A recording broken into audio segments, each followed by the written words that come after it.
2001년 2월 7일 경북 경산시 정평동의 한 조용한 주택가. 이곳에 위치한 2층짜리 단독주택은 겉보기에 평범했지만 그 내부에서는 상상조차 하기 힘든 끔찍한 일이 벌어지고 있었다. 최모 씨, 당시 28세였던 젊은 여성은 어릴 때부터 독실한 기독교 신자였다. 어머니의 영향으로 어린 시절부터 교회를 다니기 시작했고 고등학교 시절에는 청년부 활동에도 열심이었다. 하지만 그녀의 신앙심은 점차 일반적인 수준을 넘어서는 극단적인 열정으로 치닫기 시작했다. 성경을 문자 그대로 받아들이며 세상의 모든 악은 마귀의 소행이라는 믿음에 사로잡혔다. 그녀는 점차 사회와의 관계를 단절하기 시작했고 가족들과도 거리를 두며 자신의 방에 틀어박혀 기도와 성경 통독에 몰두했다. 특히 신약성서의 요한계시록에 큰 관심을 가지며 말세와 악마의 존재에 대한 집착이 깊어졌다. 하루에도 수십 번씩 방언을 말하며 방 안에서 기도했고 이웃들 사이에서는 이상한 기도 소리와 방언이 새어나온다는 이야기가 퍼지기 시작했다. 2001년 2월 초 그녀는 가족들에게 이상한 말을 하기 시작했다. 악마가 들어왔어. 우리 집안에 마귀가 있어. 하나님께서 말씀하셨어. 우리가 정결해지지 않으면 모두 지옥에 떨어질 거야. 어머니와 언니는 처음에는 그저 신앙에 과하게 몰두한 것으로 생각했지만 그녀의 눈빛과 말투에서 이전과 다른 기이함을 감지했다. 2월 7일 아침 최 씨는 조카가 학교에 가지 않도록 조용히 설득했고 언니에게도 하루 종일 함께 기도하자며 집에 머물게 했다. 어머니는 원래 집에 있던 터라 결국 세 사람은 모두 그녀와 함께 집 안에 있었다. 최 씨는 가족들에게 하얀 옷을 입히고 거실 가운데로 모이게 했다. 그녀는 거실 바닥에 테이프로 커다란 십자가를 만들고 그 위에 어머니와 언니, 조카를 눕혔다.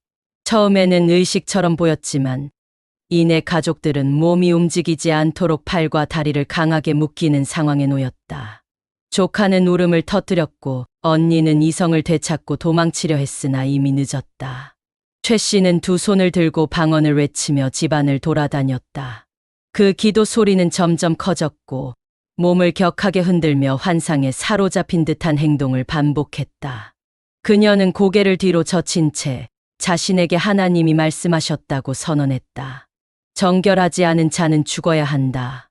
이는 주의 뜻이다. 그리고 그녀는 부엌에서 가져온 부엌칼과 둔기를 들고 돌아왔다. 가족들은 비명을 지르며 애원했지만 그녀의 눈에는 아무것도 들어오지 않았다.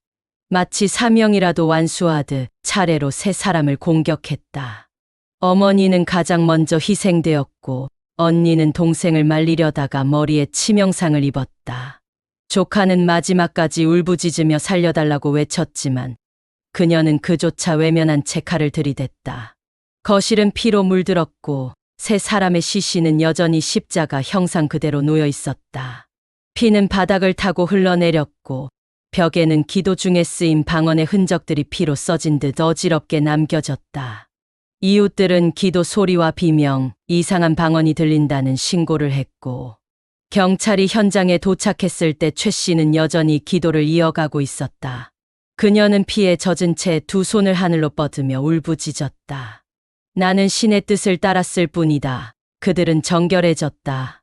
경찰은 끔찍한 광경의 말을 잊지 못했고 그녀를 곧바로 체포했다. 조사 과정에서도 최 씨는 범행을 인정하며 일말의 죄책감도 보이지 않았다. 오히려 자신의 행동이 신의 뜻이었다며 자신은 하나님께 쓰임받은 종이라고 주장했다. 사건이 보도되자 전국은 충격에 빠졌다. 한 가정 안에서 벌어진 믿을 수 없는 참극, 그리고 그 배경에 깔린 종교적 광기. 언론은 연일 십자가 살인사건이라 부르며 보도했고 사람들은 충격에 휩싸였다. 특히 사건 현장에 있었던 경찰과 구급대원들조차 오랫동안 심리치료를 받아야 했을 만큼 그 장면은 끔찍했다.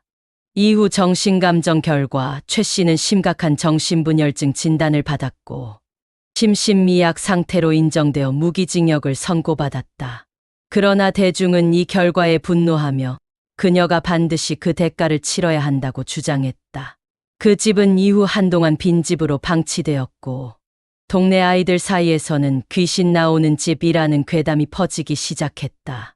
밤이 되면 기도 소리가 들린다, 창문 사이로 피 묻은 여자가 보였다는 등 확인되지 않은 이야기가 돌면서 사건은 단순한 범죄를 넘어 현대 괴담으로 자리 잡았다.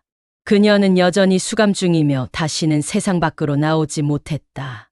하지만 그날의 끔찍한 기억은 지금도 경산이라는 도시 한켠에 깊게 새겨져 있다.